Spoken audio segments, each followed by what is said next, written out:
여러분, 빈칸은 사실상 주제 찾기입니다. 주제만 찾으면 선택지에서 답 찾기가 쉬운 구조입니다. 그리고 답을 찾은 후 그 선택지를 빈칸에 넣었을 때 이해가 가능합니다. 하지만 주제를 잘못 이해하는 등 실수 가능성이 있기 때문에 오답 제거 방법을 추천합니다. 항상 36번에서 39번까지가 어렵기 때문에 33, 34번은 그것보다 쉬운 느낌이 들기도 합니다. 그래서 24학년도 수능에서 33, 34번 을 다소 어렵게 출제했습니다. 내용이 어렵지는 않았고요. 선택지를 어렵게 주었습니다. 즉, 그 선택지를 빈칸에 넣었을 때 이게 맞나? 라는 생각이 들게 만들어서 시간이 걸리게 했습니다. 이러한 때에도 오답 제거 방법이 가장 안전합니다. 그럼 문제를 두 개 같이 살펴보겠습니다. 물론 스킬만 알고 싶으신 분들이 많겠지만 하나의 지문을 정확하게 읽고 논리를 키우는 게 독해 실력의 지름길입니다. 아직은 늦지 않았습니다. 그리고 오답을 잘 제거하기 위해서 여러분이 가장 먼저 해야 하는 일은 역시나 어휘 암기입니다. 지금도 어휘 암기를 뒤로 밀고 있는 친구들은 오늘부터라도 어휘 암기에 시간을 투자하세요. 아직 6월이라 늦지 않았습니다.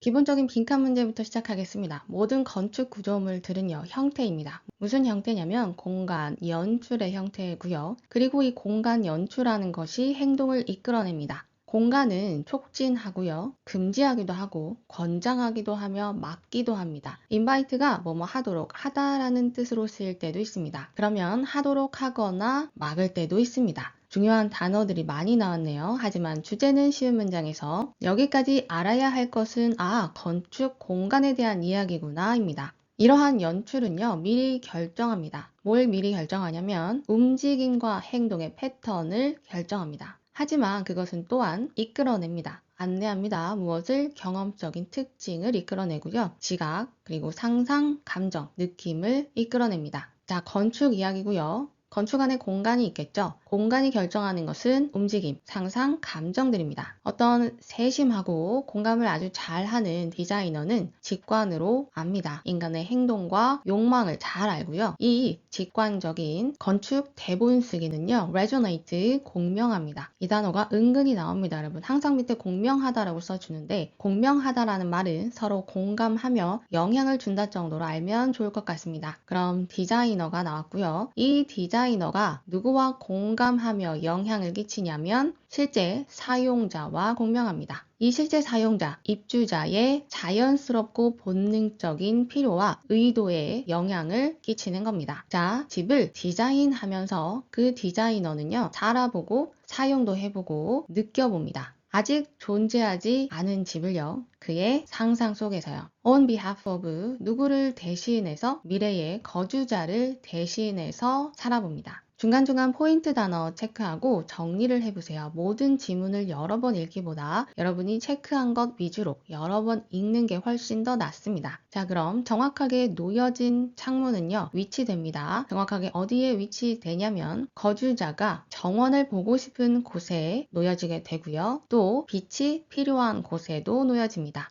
그 다음은 stairway, 계단 이야기죠. 그럼 계단도 원하는 곳에 놓여지는구나 하고 넘어가면 됩니다. 예시들이죠. successful부터 갑니다. 자, 성공한 건축은요, does not need, 필요하지 않습니다. 설명서나 표지판이 필요하지 않습니다. 사용을 위해서. 왜냐하면 건물 자체가 드러내기 때문입니다. 그 구조와 그리고 용도를 알아서 드러내기 때문입니다. 어떤 방식으로? 말이 없는 방식으로. 즉, 말로 건물을 짓는 것이 아니라 상상 속에서 직접 살아보고 사용하며 집을 디자인하는 겁니다. 이 심오한 건물은요, 하고 빈칸입니다. 이 건물은 어떤 건물인가요? 인간이 상상하면서 직접 행동해보며 만들어진 결과물인 겁니다. 그럼 선택지로 가볼까요?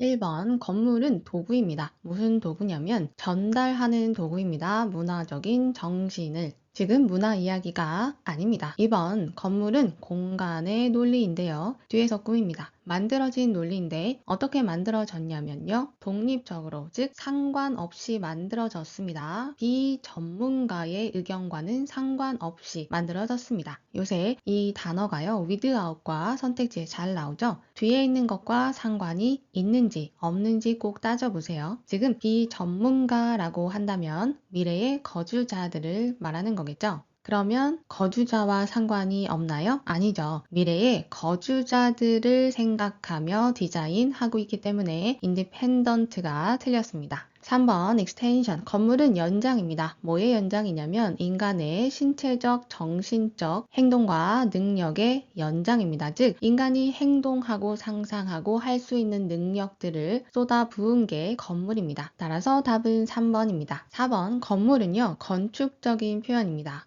뭘 표현한 거냐면 디자이너의 미적 선호도. 지금 디자이너의 미적인 선호도와 관련이 없습니다. 5번 건물은요 구조물인데요. 그 구조물의 바깥에 있는 모습이 마스크스 가립니다. 건물의 기능을 가리게 됩니다. 전혀 상관없는 이야기죠. 그래서 틀렸습니다. 답은 3번이고 3번을 빈칸에 넣었을 때 이해가 크게 어렵지 않을 겁니다. 자, 그럼 이제 선택지가 어려운 지문도 살펴보겠습니다.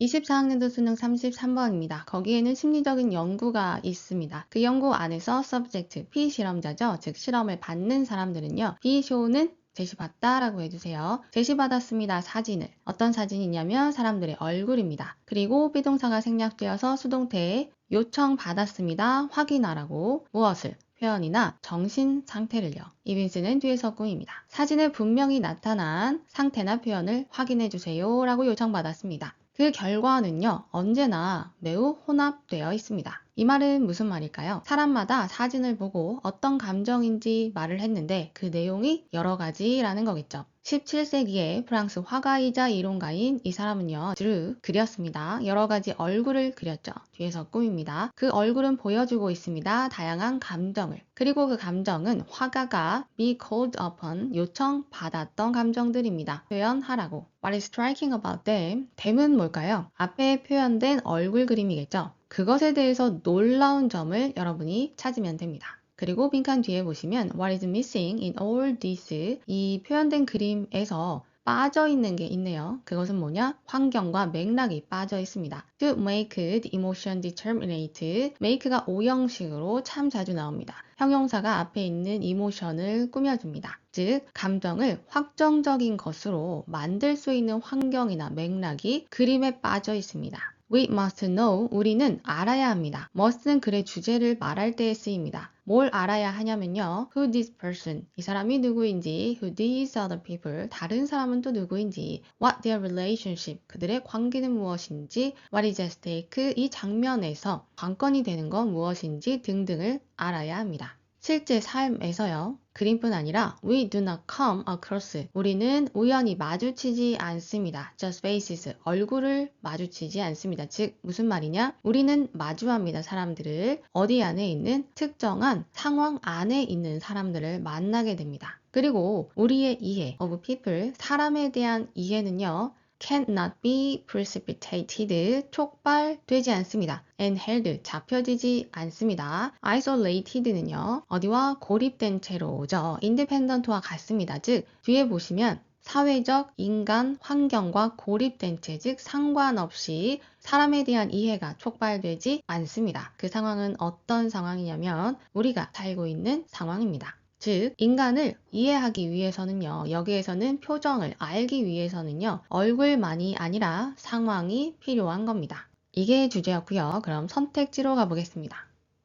자, 실험은요, 인간의 표정을 알아내는 실험이었고요. 글의 주제는 그 표정을 알기 위해서는 상황이 필요하다입니다. 그럼 여러분은 주제를 생각하며 선택지로 바로 갔을 건데요. 1번, 모든 것들은 일치됩니다. 일관되게 그들의 의도된 감정과, 아니죠. 한 그림에 여러 가지가 섞인 답이 나왔기 때문에 의도된 감정과 맞지 않는 경우도 있었습니다. 2번, 그것들 모두는 묘사됩니다. 무엇으로? 사진의 정확성으로. 앞에 사진이란 말이 나오긴 했지만 그렸다라고 얘기도 했고요. 지금 사진처럼 정확하다라는 이야기는 아닙니다. 3번, 그것들 각각은 명확하게 보여줍니다. 그것 자신의 사회적 이야기를. 지금 그림에는 상황과 맥락이 없기 때문에 사회적 이야기는 더더욱 할 수가 없습니다. 4번, 그것들 대부분은요, 보여집니다. 나타내는 것으로 아주 독특한 특징을, 만약에 독특한 특징을 가졌다면요, 다 구별이 가능하다라는 이야기입니다. 그러니 한 그림에 혼합된 답이 섞여서 나올 리가 없겠죠. 그래서 4번은 독특한이 아닙니다. 5번, 그것들의 어떠한 숫자도, 즉 몇 개를 가지고 오든지 substituted, 중요한 단어죠 여러분, 대체됩니다. 서로 without loss, 손실 없이. 주제를 생각하며 왔는데 1, 2, 3, 4 다 제거하고 5번을 보니 맞나 싶습니다. 그럼 다시 빈칸으로 올라가 보면요. 빈칸은 표현된 얼굴 그림에서 놀라운 부분이었죠. 그리고 그 그림이 놓친 것은 어떤 거였나요? 상황과 맥락이 없습니다. 그럼 상황과 맥락이 없는 이 그림에 대해서 우리가 유추할 수 있는 것은 그 그림에서 정확한 얼굴의 표정을 알 수 없다입니다. 감정은 인간을 이해하는 거고 인간을 이해하기 위해서는 상황이 있어야 하는데 그림에는 상황이 없으니 사실상 그림 안에 있는 감정을 알 수 없는 거죠. 5번의 뜻은 어떤 거냐면 지금 그림 두 개가 있는데 둘 다 놀라움으로 적용해도 전혀 이상하지 않는 겁니다. 왜냐하면 주변 상황을 알 수 없기 때문에 정확한 감정을 말할 수 없는 거죠. 즉 그림에 대해서 뭐라고 말하든 그 감정이요. 이 그림, 저 그림에 다 적용이 되더라 입니다. 전혀 이상하지 않게 손실 없이 적용이 된다라는 거죠. 그래서 답은 5번이었습니다. 이런 생각을 깊이 할 시간이 아마 수능장에는 없을 확률이 크겠죠. 그러니 오답 제거를 잘 했다면 여러분 자신을 믿고 다음 문제로 넘어가세요. 오답 제거를 잘 하기 위해서는 어휘가 항상 먼저입니다. 어쨌든 여러분을 점점 힘들게 하려고 하는 게 보이나요? 그래도 미리 연습하고 가는 것과 연습하지 않고 시험장에서 마주하는 것은 큰 차이가 있습니다. 그리고 기출은 항상 소중한 자료입니다. 시간이 난다면 기출은 꼭 학습하는 게 좋습니다.